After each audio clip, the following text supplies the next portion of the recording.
Hello friends, Ashok ice में आपका स्वागत है। फ्रेंड्स, एनवायरनमेंट पीवाईक्यू की नज़र में हम 2021 का पेपर देखने जा रहे हैं। तो सीधे हम चलते हैं। इस सीरीज में आपको पता है हम थीम बताते हैं कि थीम कैसे रिपीट होती है और बीच बीच में यूपीएससी की प्रगति वगैरह को भी हम चर्चा कर देते हैं।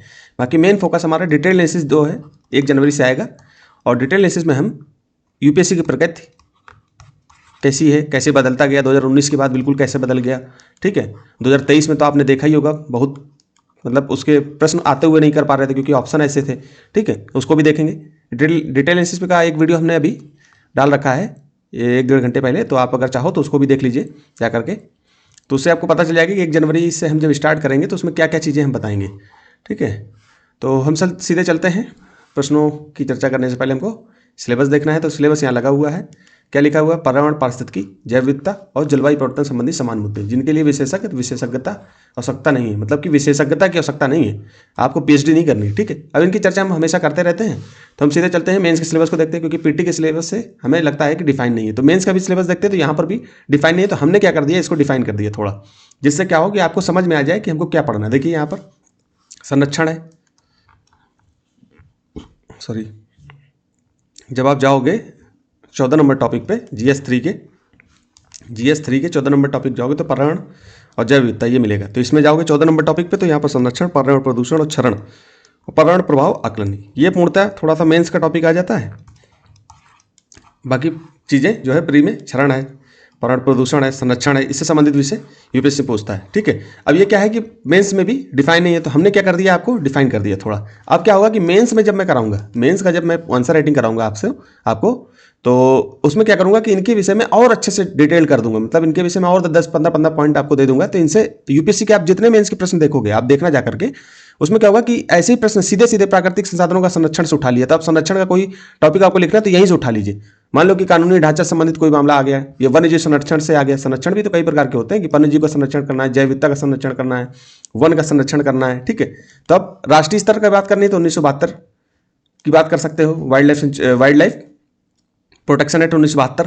ठीक है, वन संरक्षण अधिनियम 1980, जैव विविधता अधिनियम 2002। अब ये सब चीज़ों की चर्चा आप धीरे से उठाकर कर सकते हो। जब भी आप प्रश्न आएगा, मैं वहाँ पर आपको बताऊंगा कि प्रश्नों को कैसे लिखा जाता है। यहीं से 2-3 पॉइंट को उठाया और वहाँ की भूमिका आपकी बन गई आराम से।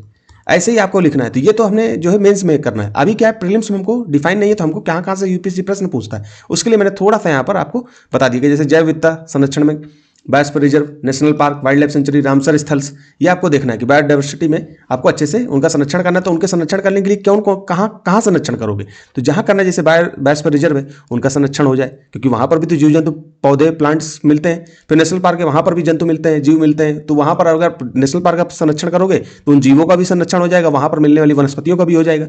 ऐसे वाइल्ड लाइफ सेंचुरी का, तो मैंने आपको कई बार बताया कि इनके बारे में आपको क्या करना है, लिस्ट बनानी है। लिस्ट बनाना है कि बायोस्फीयर रिजर्व, नेशनल पार्क और वाइल्ड लाइफ सेंचुरी, रामसर स्थल को भी लिख लो। अब इनके आगे कौन सी नदियां यहाँ मिलती हैं, ठीक है, कौन से पर्वत यहाँ मिलते हैं, वनस्पति कौन सी मिलती है, जंतु जगत कौन सा मिलता है। अब इसके नीचे आप आराम से इनके बारे में लिखो, इनके बीच से कौन कौन सी नदी निकलती है, क्योंकि यूपीएससी ऐसे प्रश्न बना पूछ रहा है। तो ऐसे आप देखोगे तो यूपीएससी के प्रश्न आपके हाथ में हो जाएंगे, आपको दिक्कत नहीं होगी, क्योंकि यूपीएससी के ट्रेंड को पकड़ना यही होता है। ठीक है, फिर अंतर्राष्ट्रीय प्रयास कैसे किए गए, तो आपको सीवीडी के बारे में पढ़ना है, साइट्स के बारे में, आईयूसीएन की जो रेड डाटा लिस्ट होती है उसके बारे में भी आपको हमने बताया। फिर भारत की योजनाएं, जैसे प्रोजेक्ट टाइगर है, प्रोजेक्ट एलिफेंट है, national mission on green India है, इनके बारे में आपको देखना है। ठीक है, फिर इसके बाद में पर्यावरण प्रदूषण। अब दूसरा टॉपिक क्या है, संरक्षण के बाद पर्यावरण प्रदूषण है, तो हमने इसको भी अलग से लिख दिया। ऐसे मैंने कल इकोनॉमी का भी किया था। तो प्रदूषण में कौन कौन, जैसे वायु प्रदूषण है, जल प्रदूषण है, भूमि प्रदूषण है, ध्वनि प्रदूषण है और रेडियोधर्मी प्रदूषण है। अब इनमें क्या है, जैसे वायु प्रदूषण बहुत ज्यादा चलता है, PM 2.5, PM10, nitrous oxide, sulphur dioxide, ये सब है, ये अभी भी चर्चा में चल रहे हैं। देख रहे हो आप दिल्ली की स्थिति क्या है, और दिल्ली के साथ साथ जितने भी महानगर है उनकी भी स्थिति यही है। फिर इसके बाद जल प्रदूषण में क्या होता है, एक तो औद्योगिक अपशिष्ट, ये मैंने कुछ उदाहरण दिए। अब इनके बारे में जब डिटेल एनालिसिस लेकर के आएंगे, अभी 2 दिन बाद लेकर के आएंगे, तो विस्तार से चर्चा करेंगे। बिल्कुल परेशान होने की जरूरत नहीं है आपको, जैसे हम बताते जाए बस ऐसे करते जाओ, आराम से आपका निकल जाएगा। देखिए ज्यादा भागने के चक्कर में रहोगे, इधर उधर कोचिंग, बड़ी बड़ी कोचिंग आप देख रहे हो ना, ये इनका खुद आप जो है न्यूट्रल होकर के देखिए, सच में आपको पता चल जाएगा कि ये बिजनेस कर रहे हैं कि आपको पढ़ा रहे हैं। सच में आप देखिए, आप खुद देख करके, आप एस्पायरेंट, थोड़ी देर के लिए एस्पायरेंट हट जाइए, आप थोड़ी देर से एक सामान्य नागरिक की तरह बैठ करके इनके चैनलों को ध्यान से देखिए कि दिन भर क्या परोस के आपको देते हैं। जैसे ही आप इनको देखोगे तो आपको समझ में आ जाएगा, अच्छा ये हमारे साथ चापलूसी कर रहे हैं, हमारे साथ बिजनेस कर रहे हैं। कोई भी चीज इनकी आती है, कुछ भी कोर्स बेचे दे रहे हैं, अरे यार बच्चा है कि मशीन है, उसको क्या पढ़ाना है, आप दिन भर में क्या उसको दे रहे हो पढ़ाने के लिए। ठीक है, अब मैं यहाँ पर आलोचना करने का मन तो नहीं करता, लेकिन अब मैं देखता हूँ कि बच्चों के साथ जो है न्याय नहीं होता। बच्चे क्या होते हैं 18 19 20 21 साल के होते हैं, अब उनको बेवकूफ़ बनाना आसान हो जाता है ना, वो नए नए पढ़ के आए हैं। आप 28 साल के बच्चे को बना के दिखाइए तो जाने। फिर इसके बाद वायु प्रदूषण के बारे में आप देखना। फिर इसके बाद औद्योगिक अपशिष्ट, सीवेज से निकलने वाला, यूट्रोफिकेशन आपको पता है, यूट्रोफिकेशन आपको मैं विस्तार से बताऊंगा कि जो है तालाबों वगैरह में कैसे यूट्रोफिकेशन की स्थिति हो जाती है। ठीक है, भूमि प्रदूषण, प्लास्टिक आप देख ही रहे हो, ठोस अपशिष्ट, रासायनिक उर्वरक, ये सब चीजें आपको अच्छे से पढ़ेंगे। फिर प्रमुख कारण क्या है, औद्योगिकरण है, शहरीकरण है। फिर इन्हीं को जो है मिला करके क्या कर सकते हो, मेंस का भी आंसर लिख दोगे। यहीं पर आप तैयारी बढ़िया से करी, बढ़िया फैक्ट तैयार हो गए, कॉन्सेप्ट आपका बढ़िया तैयार हो गया। अब इसको मेंस में भी लिख दीजिए। फिर इसके बाद चलते हैं। अब देखिए विस्तार से मैं चर्चा नहीं कर रहा हूँ, अब देखिए यहाँ पर चर्चा करने लगूंगा तो समय हमारे पास अभी कम है ना, तो इसके बारे में जैसे AQI है, इनके बारे में भी आपको देख लेना यहीं पर अच्छे से। स्वच्छ भारत मिशन है, इनको जोड़ो। पर्यावरण प्रदूषण बोर्ड क्या है, CPC भी इनसे UPSC प्रश्न बना रहा है बार बार। फिर इसके बाद क्या है, क्षरण। अब इसके बारे में कौन बताता है आपको, इस तरह से डिटेल्ड कोई आपको बताता है? देखिए हम इस तरह से मैं बता रहा हूँ आपको, तो आप देखिए पर्यावरण क्षरण में क्या है, मिट्टी का क्षरण है, कटाव मरुस्थलीकरण हो रहा है। आप देख लो अरावली का उदाहरण आप देख ही रहे हो। ठीक है, अभी अब अरावली से क्या क्वेश्चन नहीं बन सकता, बिल्कुल बनेगा, इतनी चर्चा में रहा है, तुरंत बनेगा। अब इसके बारे में यहीं पर देख लो, क्षरण है, अब यहीं से UPSC क्षरण से प्री में क्वेश्चन बना देगा। फिर वनों की कटाई, जैव विविधता का ह्रास, जलवायु से असंतुलन हो रहा है। ठीक है, जल संसाधनों का क्षरण, भूजल का अत्यधिक दोहन, नदियों का प्रदूषण, आप देख ही रहे हो, जलवायु परिवर्तन, ग्लोबल वार्मिंग है, समुद्री जलस्तर बढ़ रहा है, चरम मौसम घटनाएं हो रही हैं, बार बार सूखा, बाढ़ जैसी घटनाएं। फिर उदाहरण में अरावली पर्वत में अवैध खनन, अभी अरावली की नई परिभाषा भी बता दी गई सुप्रीम कोर्ट के द्वारा, हालांकि बाद में उन्होंने निर्णय को वापस लिया अपने। फिर इसके बाद अगर वो कोई और चीज़ भी देते हैं तो आपको ध्यान रखना है इसके, और UPSC ऐसे प्रश्न आपको पूछ लेगा तो आपको रखना है। फिर गंगा यमुना का प्रदूषण हो रहा है, दिल्ली में वायु प्रदूषण कैसे, तो ये उदाहरण है, मैंने तो कुछ उदाहरण डाले हैं। जब मेंस में हम डिस्कशन करेंगे तो इसके विषय में और बेहतरीन तरीके से आपको देंगे। ठीक है, फिर पर्यावरण प्रभाव आकलन, ये मोस्टली जो है मेंस का टॉपिक है, लेकिन यहाँ पर भी हम छोड़ेंगे नहीं कुछ, क्योंकि प्री में भी अगर क्वेश्चन बन गया इससे एक दो मान लो कथन नए, भाई ये क्या होता है, पर्यावरण प्रभाव आकलन क्या होता है। जब कंपनी कहीं पर खोली जाती है तो उसको जो है सरकार से ये एनवायरमेंट इम्पैक्ट असेसमेंट लेना पड़ता है, सर्टिफिकेट लेना पड़ता है। तो जो हमारी सरकार होती है वो इनसे पूछती है कि आप स्थापित करोगे, मान लो इंडस्ट्री को स्थापित करोगे तो हमारे आसपास के पर्यावरण को, समाज को और बायोडाइवर्सिटी को आपकी कंपनी लगने से क्या नुकसान हो सकते हैं, तो उसके बारे में इम्पैक्ट के बारे में बताओ। तो एनवायरमेंटल इम्पैक्ट असेसमेंट ऐसे ही पढ़ा करो कि पर्यावरण प्रभाव आकलन, कि पर्यावरण में क्या प्रभाव पड़ेगा उसका आकलन किया जाता है, कब, जब इंडस्ट्री वहां पर लगाई जाएगी, तो उसकी परिभाषा है। तो ये मेंस किस तरह पे होती है, बस ये कि जब ये मिनिस्ट्री, कौन सी मिनिस्ट्री इसको देती है उसके बारे में आपको देखना है। ठीक है, तो इनके बारे में आप जैसे कि इसमें कई सारे जो है वो होते हैं, चरण होते हैं कि पहले स्क्रीनिंग होती है, स्कोपिंग होती है, पब्लिक कंसल्टेशन होता है, अप्रेजल होता है, क्लियरेंस होता है, इस तरह से और भी बहुत सारे चरण हैं, उनको भी देखना। फिर इसका महत्व क्या है, सतत विकास सुनिश्चित करना, स्थानीय समुदाय की भागीदारी, पर्यावरण क्षति को पहले से रोकना। चुनौतियां क्या है, पारदर्शिता की कमी। अब लोग क्या होता है कि सर्टिफिकेट ऐसे दे देते हैं इनको, मतलब कि पर्यावरण प्रभाव आकलन के प्रभाव मिनिस्ट्री ने ऐसे ही हाथ उनको आगे जो है क्लियरेंस दे दिया। अब क्लियरेंस देने के बाद क्या हुआ कि उसके नुकसान देखने को मिल जाते हैं। तो पब्लिक हियरिंग में औपचारिकता, विकास बनाम पर्यावरण का दबाव। अब जो इससे पारदर्शिता संबंधित क्वेश्चन बनेगा तो गवर्नेंस में आ जाएगा। ठीक है, और एनवायरमेंट संबंधित प्रश्न बनेगा तो वो थर्ड पेपर में आ जाएगा, वो एनवायरमेंट इकोलॉजी में पूछ लिया जाएगा। ठीक है, तो आपको ये ध्यान रखना है। तो गवर्नेंस में कैसे प्रश्न बनेगा तो वहां पर हम देखेंगे, एक दो प्रश्न मैंने कराए गवर्नेंस में, आगे फिर हम मेंस के उसमें चर्चा करेंगे। ठीक है, तो अभी हम ज़्यादा इस पर न जाते हुए सीधे प्रश्न पे चलते। तो अभी हमको पीटी में सीमित रहना है, तो पीटी के प्रश्नों को देखना है, एक नज़र में देखना है, इसलिए हमको ध्यान देना है। अब जैसे यहाँ पर क्या कह रहा है, ब्लू कार्बन। अब ब्लू कार्बन आपको ध्यान देना है कि ये किससे संबंध है। अगर नॉर्मल भी आप जैसे प्रश्न कर रहे हो, मान लो आपको नहीं कुछ पता, अब एकदम से ऐसे प्रश्न आ गए, एक दो आते हैं, एक दो नहीं 10-5 होते हैं जिनके बारे में आपने कभी नहीं पढ़ा होगा, तो ऐसे प्रश्नों को टैकल करना हम डिटेल एनालिसिस में आपको बताएंगे कैसे टैकल किया जाता है प्रश्नों को। ठीक है, अच्छे से। और इसके साथ साथ अब ये क्या होता है, ब्लू का मतलब क्या हुआ, आप ब्लू इकोनॉमी वगैरह में आप इतने दिन से करंट अफेयर वगैरह में पढ़ रहे हो, तो अचानक से आ जाएगा तो आपको ध्यान देना है। तो यहाँ पर कहीं पर भी महासागरों की बात नहीं हो रही है, तो आप तुरंत इसको ए में भी लगा सकते हो ऐसे ही, कि यहाँ पर महासागरों, तटीय पारिस्थितिकी तंत्रों द्वारा प्रगृहित कार्बन। अब इसको इंग्लिश में भी देख लिया करिए, मैं डिटेल एनालिसिस में इंग्लिश भी लगाऊंगा। ठीक है, यहाँ पर हमने एक गलती कर दी, हिंदी इंग्लिश नहीं लगाया, अब अगली बार क्या करेंगे, हिंदी की जगह इंग्लिश भी लगाएंगे। ठीक है, जिससे आपको दिक्कत नहीं आएगी। लेकिन आपको वन जैव मात्रा, बायोमास के बारे में अच्छे से पढ़ना है। बायोमास क्या होता है, ठीक है, किस पारिस्थितिकी तंत्र में बायोमास ज़्यादा है, घास का ज़्यादा है कि जानवरों का ज़्यादा है। ठीक है, बायोमास का पिरामिड कैसा बनता है, ऐसे बनता है कि उल्टा बनता है, ये सब चीज़ें जो है आपको एनवायरमेंट में सीखने को मिलेंगी अच्छे से। ठीक है, और कृषि, मृदा में प्रच्छादित कार्बन, पेट्रोलियम, प्राकृतिक गैस से अंतर्विष्ट कार्बन, वायुमंडल में विद्यमान कार्बन, ये किस चीज़ का ये जो है, ऐसे यूपीएससी शब्दावली है, ये ऐसे यूपीएससी पूछ लेता है। ठीक है, तो आपको पता होगा तो आप इसके आंसर कर लोगे। फिर आगे चलते हैं, ताम प्रगलन संयंत्र। अब जो है तांबा जो होता है, कॉपर है, उसकी जो है उसका गलन हो रहा है, उसको मतलब गलाया जाता है, उसके संयंत्र जहाँ पर मशीनें लगाई जाती है, इंडस्ट्री लगी होती है, वहाँ पर कैसे काम होता है। तो क्या क्या जो अब यूपीएससी हमेशा गैस से संबंधित प्रश्न पूछता है। अभी मैंने जो है सर ने भी 2-3 दिन पहले एक शॉर्ट वीडियो डाला था, उसमें भी गैसेस के बारे में बताया 2011 में कैसे प्रश्न पूछा। फिर अभी मैंने जो है 1 घंटे पहले डिस्कशन किया, उसमें भी मैंने प्रश्न लगाए थे और एक बच्चे ने भी प्रश्न पूछा था, मैंने उस प्रश्न का भी जवाब दिया। अगर आपको भी कोई प्रश्न में दिक्कत आती है तो आप हमें प्रश्न भेज दीजिए, हम बिल्कुल वैसा करके आपको बताएंगे कि यूपीएससी के एग्जामिनेशन हॉल में कैसे सिंपल प्रश्न को सॉल्व करना। भाई नॉलेज आपका एक सीमा तक काम करता है, उसके बाद नॉलेज आपका काम नहीं करता, फिर आपका जो है कॉमन सेंस काम करता है, एलिमिनेशन टेक्निक काम करती है, लेकिन दिमाग से काम करती है। ठीक है, अब जैसे गैसेस से संबंधित यूपीएससी सवाल पूछता है तो आपको गैसेस अच्छे से पढ़नी है कि कार्बन मोनोऑक्साइड क्या होते हैं, ठीक है, सल्फर डाइऑक्साइड क्या होती है, सल्फर ट्राई ऑक्साइड क्या होती है, नाइट्रोजन के ऑक्साइड कौन से होते हैं, NO2 क्या है, NO3 क्या है, CH4 क्या है, ठीक है, इनके बारे में आपको अच्छे से देखना है। तो ये गैसेज यूपीएससी पूछता है, तो बार बार आपको 2011 में पूछा, 2024 का भी मैंने सवाल अभी कराया तो उसमें भी गैसेज के बारे में दिमाग से पूछा यूपीएससी ने। तो अब ये तांबा फैक्ट्री जब लगेगी तो इसमें कौन कौन सी गैसेज निकलती है तो आपको इनके बारे में पढ़ना है। तो कॉपर स्लैग पर्यावरण में कुछ भारी धातुओं के निच्छालन, अब देखिए इसको कॉमन सेंस से करोगे तो ऐसे सवाल आपको आराम से करने को मिल जाएंगे।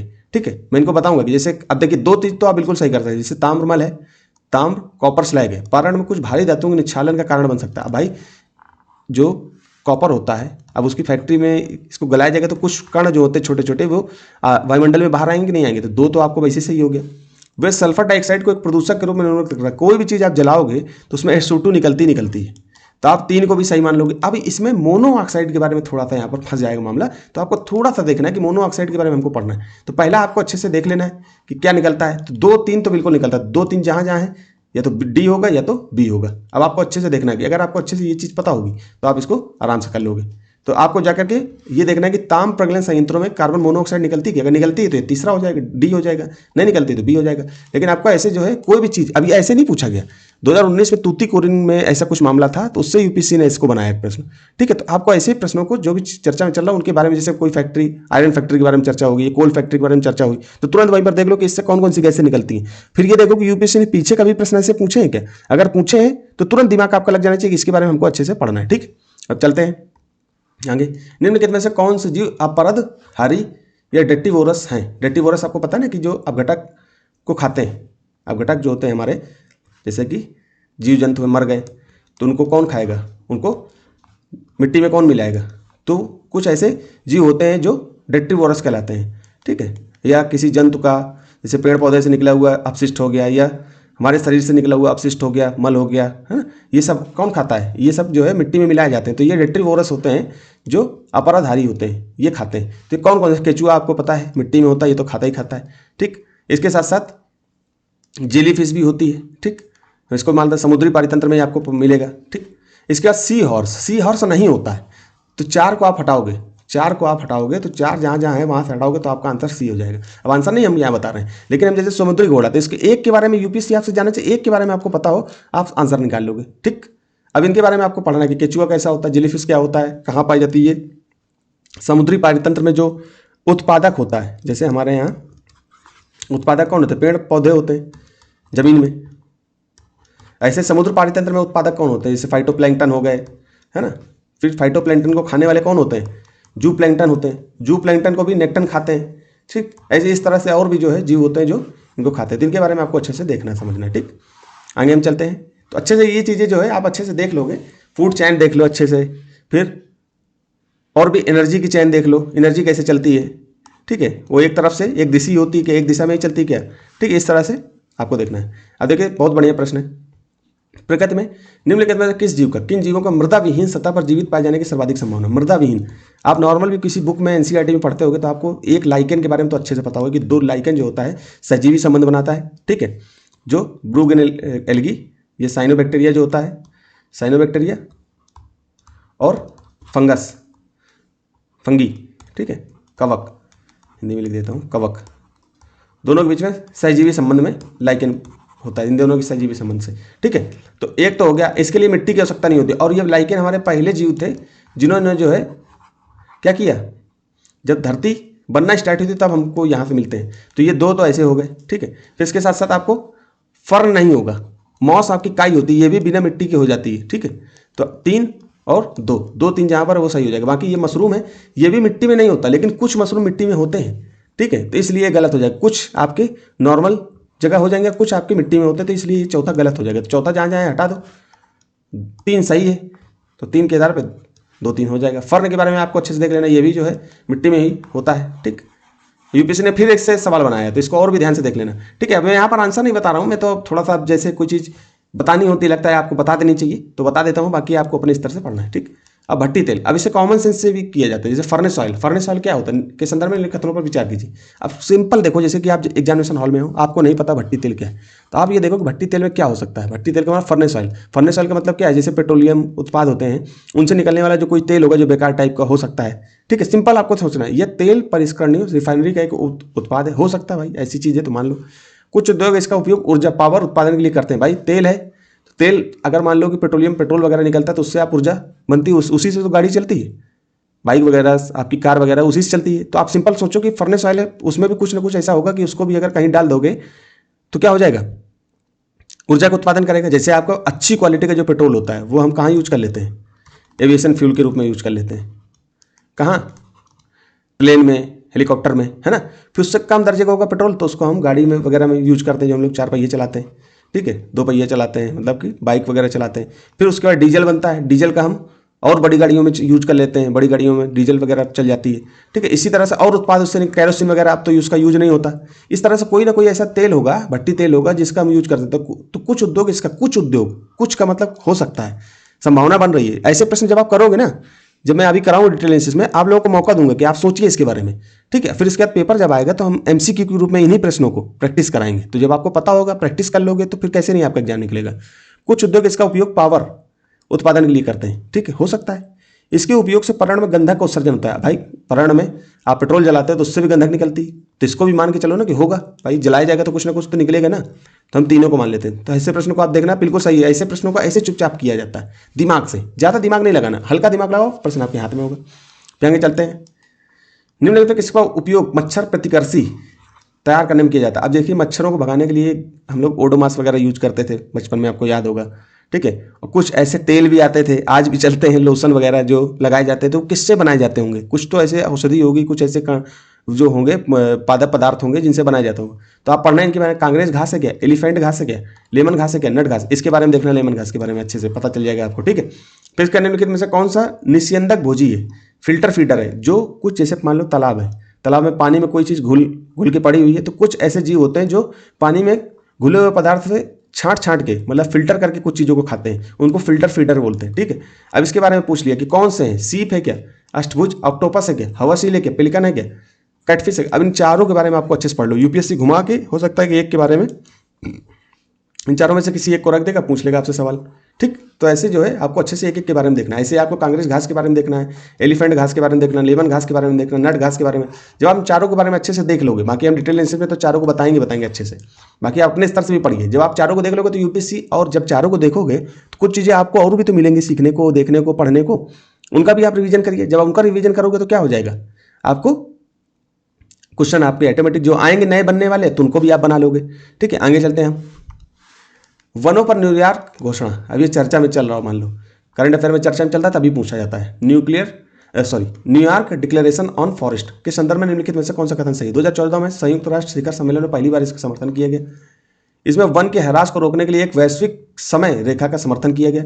यह वैध रूप से बाध्यकारी अंतर्राष्ट्रीय घोषणा, यह सरकारों, बड़ी कंपनियों, देशी समुदाय तक समर्थित है। भारत इसके प्रारंभिक समय हस्ताक्षरकर्ताओं में से एक है। अब इनमें से किसी एक को भी पकड़ लिया तो आप प्रश्न के अंत तक पहुंचोगे, लेकिन आपको इसके बारे में अच्छे से देखना कि ये क्या है। ठीक, देखोगे तो ये प्रश्न आपके पर्दी में हो जाएगा। आगे चलते हैं हम। यहाँ पर प्रश्न कोई छूटा तो नहीं छूटा। ये 2 प्रश्न, कभी कभी ये होता है ना कि ऊपर का प्रश्न मैंने चाहिए नीचे का छोड़ दिया, एक प्रश्न ऐसे हुआ था। ठीक है, लेकिन हम उसको दूसरे स्लाइड में करा देते हैं, आप परेशान मत होइए।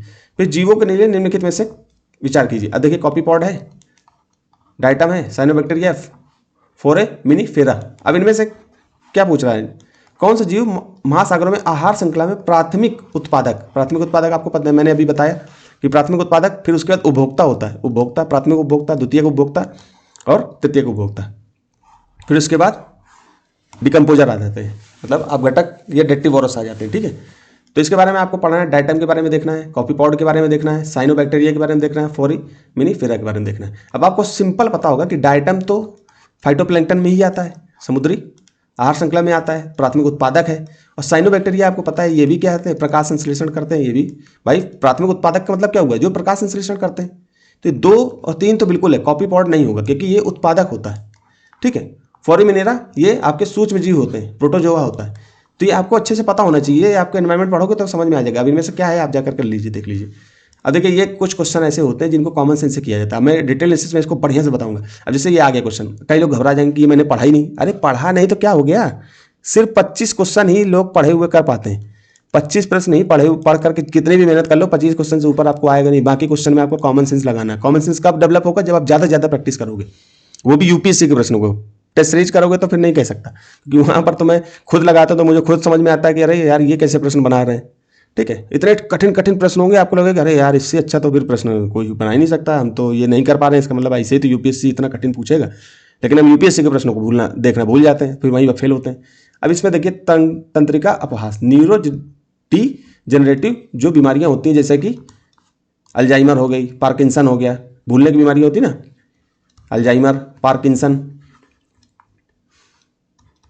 पार्किंसन, ये बीमारियां होती हैं। ये कैसे होती हैं, अब इनकी समस्याओं के लिए उत्तरदायी माने जाने वाले मैमेटाइट कण पर्यावरण प्रदूषकों के रूप में निम्नलिखित में से किन से उत्पन्न होते हैं। ठीक, अब इनमें आप सिंपल देखना, जब इतने सारे ऑप्शन यूपीएससी देना तो आप पकड़ लिया करो कि इनमें से कोई ना कोई एक गलत होगा, और उस गलत को हमने निकाल लिया तो हम अपने हाथ में आ जाएगा। देखिए मोटर गाड़ी के ब्रेक में हो सकता है मान सकते हैं, लेकिन ज़्यादा नहीं कह सकते। मोटर गाड़ी के इंजन से पता नहीं, घरों में प्रयोग होने वाले माइक्रोवेव स्टोव से। अब इसमें थोड़ा सा रोकना चाहिए कि माइक्रो स्टोव हर घर में लगभग, बड़े बड़े घरों में जो उच्च या अपर मीडियम क्लास के लोग हैं वो लोग यूज करते हैं। अगर ये बीमारी हो तो अधिकतर लोगों के घर में सब जगह सब बीमारियां ये फैल जाएंगी। ठीक है, चलो हम इसको भी रोक देते हैं। बिजली संयंत्र में मान सकते हैं। टेलीफोन लाइन में, अब आप देखो टेलीफोन लाइन में आप दिन भर फोन वगैरह पहले यूज करते थे, अगर यही होता तो आप फोन वगैरह कान में लगाए रहते हो, तो क्या आपके फोन से आपको ये बीमारी अधिकतर महामारी के रूप में ना फैल जाती। टेलीफोन वगैरह अधिकतर घरों में यूज होता था तो पता चल जाता। अब तक इतने साल हो गए टेलीफोन यूज होते हुए, अब बंद हुआ है, अभी भी बंद नहीं हुआ, कई जगह यूज होता है। लेकिन मोबाइल जब से आ गया तब से ये कम हो गया, लेकिन उससे पहले तो यूज होता था, लगभग 30-40 साल ये प्रयोग में रहा कायदे से। तो ये इससे तो नहीं होगा, टेलीफोन लाइन से 5 को हटाया आपने, ये हटाया, ये हटाया, बी आपका आंसर। अब कॉमन सेंस से हो जाएगा कि नहीं हो जाएगा। अब आप खुद देखो कि जो है माइक्रोवेव घर में, इसमें 3 में भी नहीं है, 3 भी हटाते तो भी आंसर आपके हाथ में आ जाता। ये हटाओ। यूपीएससी ऐसे प्रश्न रखता है कि आप कर पाओ, ऐसे थोड़ी कि कुछ भी जो है यूपीएससी रख देगा। प्रश्न बनाना अपने आप में बहुत बड़ी चुनौती होती है, प्रश्न सॉल्व करना आप उतना आसान होता है। अब आपके पास क्या है, इन 4 में से किसी एक को मार दोगे तो 25% संभावना आपकी सही होने की तो है ही है वैसे भी, और अगर सही हो गया तो 100% मिल गया, नहीं तो फिर एक प्रश्न गया। तो जिसमें ज़्यादा चिंता, रिस्क लेना सीखो। ठीक है, ये कब आएगा, जब ज़्यादा से ज़्यादा जो है प्रश्न करोगे। अब देखिए जैव रासायनिक चक्रों में से यूपीएससी हमेशा पूछता है, तो आपको जैव रासायनिक चक्र अच्छे से पढ़ना है। चट्टानों का अपक्षय चक्र में प्रवेश करने वाले पोषक तत्व के निर्मुक्त होने का मुख्य स्रोत क्या है। कार्बन चक्र आपको पढ़ना है, फास्फोरस चक्र पढ़ना है, नाइट्रोजन चक्र पढ़ना है, सल्फर चक्र पढ़ना है। आपको अच्छे से देखना है कि ये कैसे घूम घूम करके आते हैं चक्र। ठीक है, फिर आपको देखना है, अब देखिए हेजहॉक, सैल मूसक जिसको मॉर्मेट बोलते हैं, वज्रसर्प जिसको पेंगोलिन बोलते हैं। अब आपको पता है पेंगोलिन के बारे में तो आपको अच्छे से पता ही होगा।